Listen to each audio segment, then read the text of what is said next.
Good morning students. आज आप पढ़ेंगे चैप्टर 4 स्वतंत्रता। देखिए, राजनीति विज्ञान में दो अवधारणाओं स्वतंत्रता और समानता का काफी महत्व है। स्वतंत्रता और समानता के बिना व्यक्ति अपना सर्वांगीण विकास नहीं कर सकता। इसमें से फर्स्ट टॉपिक आता है स्वतंत्रता। स्वतंत्रता का शाब्दिक अर्थ, स्वतंत्रता को अंग्रेजी में हम कहते हैं लिबर्टी।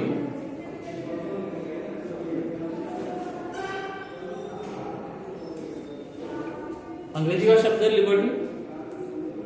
लिबर्टी शब्द लैटिन भाषा के लिबर शब्द से बना है, जिसका आशय है बंधनों का अभाव।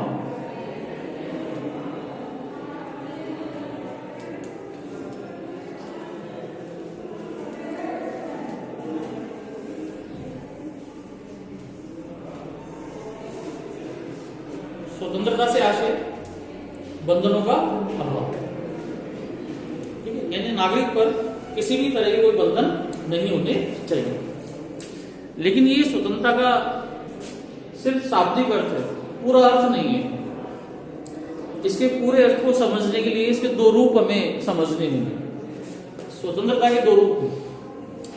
एक तो है नकारात्मक स्वतंत्रता,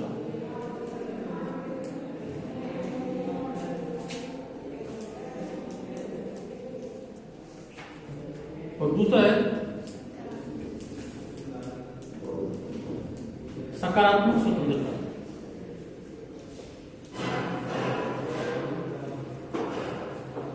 नकारात्मक स्वतंत्रता का मतलब भी यही है। नकारात्मक स्वतंत्रता का मतलब है बंधनों का अभाव, यानी राज्य द्वारा अपने नागरिकों पर कोई बंधन नहीं लगाए जाने चाहिए। लेकिन इस प्रकार की स्वतंत्रता को वर्तमान में स्वीकार नहीं किया जा सकता, क्योंकि अगर नागरिकों पर कोई बंधन नहीं होंगे तो नागरिक स्वेच्छाचारी हो जाएंगे। हर नागरिक अपनी मनमानी करेगा, जिससे समाज में जिसकी लाठी उसकी भैंस का सिद्धांत प्रचलित हो जाएगा। यानी ताकतवर लोगों की स्वतंत्रता तो सुरक्षित रहेगी, लेकिन निर्बल कमजोर लोगों की स्वतंत्रता समाप्त हो जाएगी। इसलिए इस प्रकार की स्वतंत्रता को वर्तमान में स्वीकार नहीं किया जा सकता। दूसरा रूप है सकारात्मक स्वतंत्रता। सकारात्मक स्वतंत्रता का मतलब भी दो बातों से। एक तो है व्यक्ति के जीवन पर न्यूनतम और आवश्यक प्रतिबंध,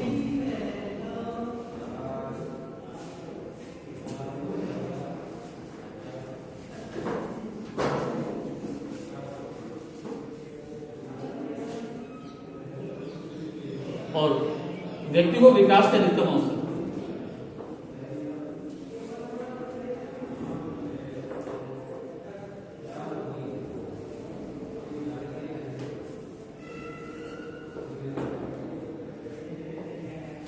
कई बार बोर्ड एग्जाम में इन दोनों के बीच अंतर पूछ लिया जाता है, इसलिए इन दोनों को भी आपको ध्यान से समझना है। सकारात्मक स्वतंत्रता का मतलब दो बातों से, तो व्यक्ति के जीवन पर न्यूनतम और आवश्यक प्रतिबंध। न्यूनतम का मतलब बहुत कम, जो बहुत ही आवश्यक हो, जो बहुत ही जरूरी हो, और कम से कम प्रतिबंध लगाए जाने चाहिए ताकि उसकी स्वतंत्रता समाप्त न हो। और साथ ही साथ व्यक्ति को विकास के अधिकतम अवसर भी प्राप्त होने चाहिए। तो इन दोनों को मिला के आप लिख सकते हैं सकारात्मक स्वतंत्रता से आशय व्यक्ति के जीवन पर न्यूनतम और आवश्यक प्रतिबंध और उसे विकास के अधिकतम अवसर। ये स्वतंत्रता का आपके पूरा अर्थ। अब है आपके स्वतंत्रता के प्रकार।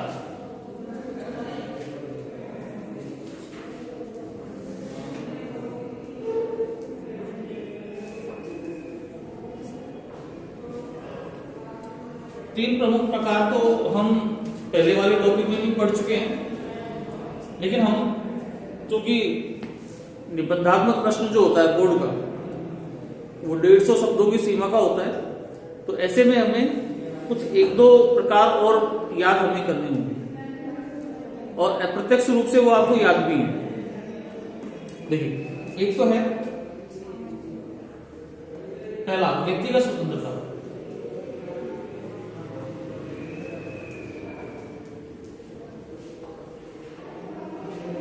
ठीक है। व्यक्तिगत स्वतंत्रता का मतलब है कि राज्य द्वारा नागरिकों के व्यक्तिगत कार्यों पर कोई प्रतिबंध नहीं लगाए जाने चाहिए। आपके व्यक्तिगत कार्य कौन से? रहन सहन, आपका खान पान, बोली, भाषा, लिपि, ये नागरिक के व्यक्तिगत कार्य हैं। व्यक्ति के इन व्यक्तिगत कार्यों पर राज्य द्वारा कोई प्रतिबंध नहीं लगाया जाना चाहिए। लेकिन अगर व्यक्ति के व्यक्तिगत कार्यों से समाज के हितों पर बुरा प्रभाव पड़ता है तो ऐसी स्थिति में नागरिकों के व्यक्तिगत कार्यों पर प्रतिबंध लगाया जा सकता है। जैसे एग्जाम्पल, विचार अभिव्यक्ति की स्वतंत्रता आपको है, आप अपने विचार अभिव्यक्त कर सकते हैं, ठीक है, ये व्यक्तिगत कार्य है। लेकिन अगर आपके विचार अभिव्यक्ति की वजह से समाज में मतभेद या हिंसा को बढ़ावा मिलता है तो आपके विचार अभिव्यक्ति की स्वतंत्रता पर प्रतिबंध लगाया जा सकता है, ठीक है। दूसरा है प्राकृतिक स्वतंत्रता।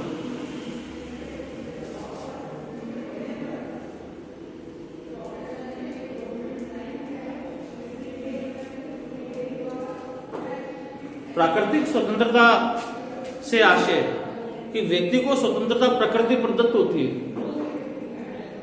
प्रकृति प्रदत्त यानी ईश्वर द्वारा प्रदत्त होती है। जैसे प्रत्येक व्यक्ति जन्म से अपने हाथ, पैर, आंख, नाक, कान का मालिक होता है, उसी तरह स्वतंत्रता भी उसे जन्म से प्राप्त होती है। व्यक्ति को अंग जो मिले, हाथ, पैर, आंख, नाक, कान, ये जन्म से प्राप्त है, प्राकृतिक रूप से प्राप्त है, बाद में थोड़ी फिट करवाए हैं, पैदाइशी है, यानी प्राकृतिक रूप से मिले आपको। इसी तरह कुछ लोग, कुछ विचारकों का ऐसा मानना है कि स्वतंत्रता भी व्यक्ति को प्राकृतिक रूप से प्राप्त होती है, जन्मजात प्राप्त होती है। इसलिए राज्य द्वारा व्यक्ति की स्वतंत्रता में कोई हस्तक्षेप नहीं किया जाना चाहिए। लगभग वही वाली बात आ गई, ये वाली और ये वाली। लेकिन इस प्रकार की स्वतंत्रता को भी वर्तमान में स्वीकार नहीं किया जा सकता। अगर हम ये मान भी ले कि व्यक्ति जन्म से ही स्वतंत्र है और उस पर बंधन नहीं लगाया जाना चाहिए, तो अगर बंधन नहीं होंगे तो व्यक्ति तो स्वेच्छाचारी हो जाएगा, मनमानी करेंगे हर व्यक्ति, और उनकी मनमानी में चलेगी किसकी? जो सबसे ताकतवर होगा। ताकतवर लोगों की स्वतंत्रता सुरक्षित रहेगी, निर्बल और कमजोर लोग समाप्त हो जाएंगे। इसलिए इसे स्वीकार नहीं किया जा सकता। बाकी आप 3 इसमें आप ऐड कर सकते हैं। सामाजिक स्वतंत्रता,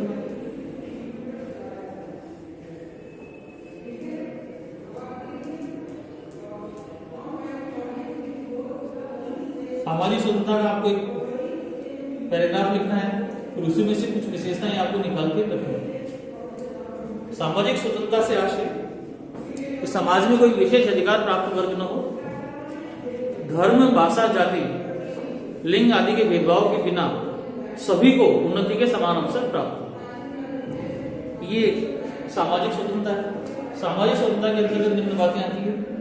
फर्स्ट आप लिख सकते हैं कि समाज में कोई विशेष अधिकार प्राप्त वर्ग न हो।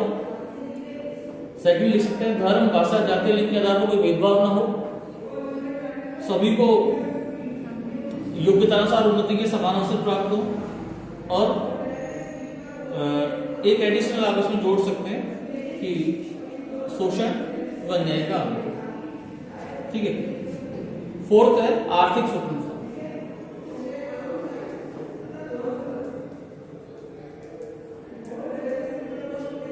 आर्थिक स्वतंत्रता को लिखने का तरीका भी पहले पैराग्राफ में और फिर कुछ बातें उसकी आप लिख सकते हैं अलग से। आर्थिक स्वतंत्रता से आशय धन के समान नहीं, उचित वितरण और मूलभूत आवश्यकताओं, रोटी, कपड़ा, मकान की पहली पूर्ति से, ये आर्थिक स्वतंत्रता। और राजनीतिक स्वतंत्रता,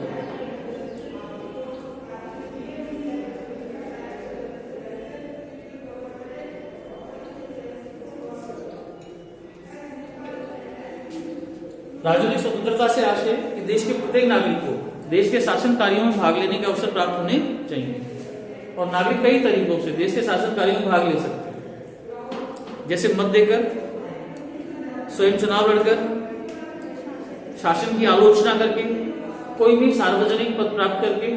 ये वो तरीके हैं जिनके माध्यम से नागरिक शासन में स्वयं भागीदार बन सकते हैं।